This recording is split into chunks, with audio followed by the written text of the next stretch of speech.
ఒకనాడు మా మిత్రుడు కొమరయ్య యాదవ్ అని ఆయన ఇక్కడ డిపో మేనేజర్గా పనిచేశారు. ఆయన నాకు జయరాం గురించి చెప్పారు. ఇంత కృషి చేసినటువంటి ఊర్లలో కూడా సైకిల్ మీద పోయినటువంటి పరిస్థితుల్లో మేము ఆర్టీసీ డిపో ఏర్పాటు చేసి ప్రతి ఊరికి ఆర్టీసీ బస్సును మేము పంపించాలని అనుకున్నాం. ఆయన మాకు స్ఫూర్తి అని చెప్పినటువంటి. సో ఈ విధంగా అంటే ప్రజల్లోకి వెళ్ళి ప్రజాప్రతినిధి ఆయన ఏంటది ప్రజాప్రతినిధి, ప్రజలకు ప్రతినిధిగా పనిచేస్తున్నాడు. అది ఎన్నికలప్పుడే వేరు పార్టీలు ఉంటాయి, ఆ పార్టీ తరఫున పోటీ చేస్తాం. కానీ ఎన్నికలు అయిపోయినాక మొత్తం నియోజకవర్గానికి మనం ప్రజాప్రతినిధులం అనేది అక్షరాల నిరూపించిన వ్యక్తి జయరాము. మరి జయరాము గారి కన్నా ముందు అయ్యప్ప ఎమ్మెల్యే అయ్యాడు. 17 సార్లు వనపర్తి నియోజకవర్గంలో ఎమ్మెల్యేలు జరిగితే 11 సార్లు రెడ్లు మాత్రమే ఎమ్మెల్యేలు అయింది. ఇక్కడ 2 సార్లు ఒక వెమ్మనోసాని ఎమ్మెల్యే, 4 సార్లు బీసీ ఎమ్మెల్యేలు. అయ్యప్ప ఒకసారి, జయరాములు ఒకసారి, ఆ తర్వాత డాక్టర్ బాలకృష్ణ 2 సార్లు. మరి ఇవాళ ఓట్లు వేసే ప్రజలు ఎవరు? బీసీ, ఎస్సీ, ఎస్టీ, మైనార్టీలు అత్యధికంగా ఉన్నారు. తెలంగాణ ఇచ్చేటప్పుడు కూడా అప్పుడు సోనియా గాంధీ వాళ్ళు ఆలోచించి ఒక జస్టిస్ శ్రీకృష్ణ కమిటీ ఏర్పాటు చేశారు. ఆ కమిటీలో 60% బీసీలు ఉన్నారు, ఎస్సీ, ఎస్టీ, మైనార్టీలు వచ్చి 33% ఉన్నారు. సో మొత్తము 93% ఇక్కడ బహుజనులు ప్రజలు ఉన్నారు. బడుగు బలహీన వర్గాలు, ఈ మాట నాకు ఇష్టం లేదు. మనం బడుగులం కాదు, బలహీన వర్గం కాదు, మెజారిటీ ప్రజలు. మనం బహు జనులం, మెజారిటీగా ఉన్న ప్రజలము. ఎప్పుడు కూడా మనల్ని మనం తక్కువ చేసుకునేటువంటి మాటలు వాడము. బడుగు బలహీన వర్గం అసలే కాదు. కాకపోతే మానసికంగా మనల్ని బలహీనం చేసి వాళ్ళు పెద్దం చేస్తున్నారు. ఇప్పుడు ఉదాహరణకి ఇక్కడ మన సంస్థానం ఉంది కదా, ఆ సంస్థానం ఆ భవనంలోకి ఒక పాము పోయిందనుకోండి, రాజు పరాక్రమవంతుడు, రాణి కూడా పరాక్రమవంతుడు, ఆ పాము చంపుతారా? లేదు, జీతగాడిని పిలుస్తారు. ఆ ఇంట్లో పనిచేసే కూలోడు పిలుస్తారు, రమ్మని చెప్తారు. ఆ కూలోడు ఏం చేస్తాడు? రాజు చూస్తారు.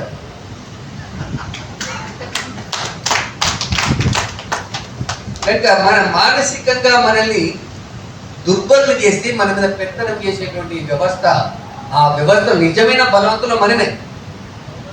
పాము కానీ ఎంత క్రూర జంతువులు కానీ కొట్లాడి ఎదురుపడి తలపడి చంపేది మనం. కానీ ఈ రాజు మనలాంటి మనిషి, ఈ దొర, ఈ ఎమ్మెల్యే, ఈ ఎంపీ మనకు సేవ చేయడానికి పుట్టిన వాళ్ళు. ఇవాళ మన పిల్లలు, మన కన్న పిల్లలు వృద్ధాప్యంలో మన మంచి చెడు చూడకపోతే ఏం చేస్తాం?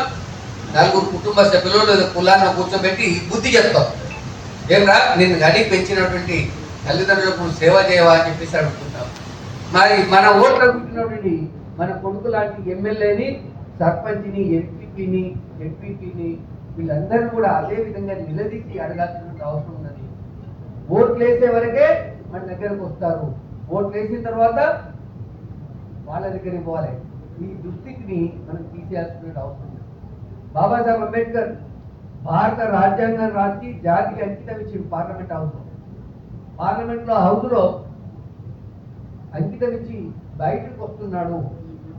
బయటకు వస్తున్నప్పుడు తన విజయ గర్వంతో చాలా హ్యాపీగా ఆయన బయటకు వస్తున్నాడు.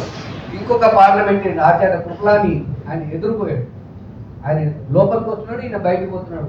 ఏమంటే అంబేద్కర్ గారు మీ జీవితంలో ఇంత సంతోషంగా ఉన్నట్టు ఎప్పుడు చూడలేదు, ఎందుకు మీరు ఇంత హ్యాపీగా ఉన్నారు చెప్పండి అంటే, అవును నాకు చాలా హ్యాపీగా ఉంది, చాలా గర్వంగా ఉంది, నేను ఇక్కడికి నేను ఇవాళ చాలా హ్యాపీగా.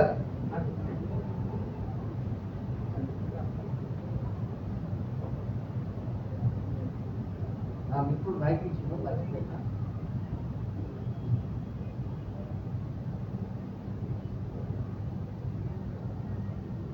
వాళ్ళు చాలా సంతోషంగా ఉంది.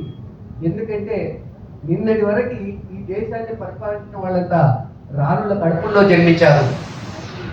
ఈ రోజు నుంచి ఈ దేశ పాలకులు బ్యాలెట్ బాక్సులలో పుడతారని చెప్పారు.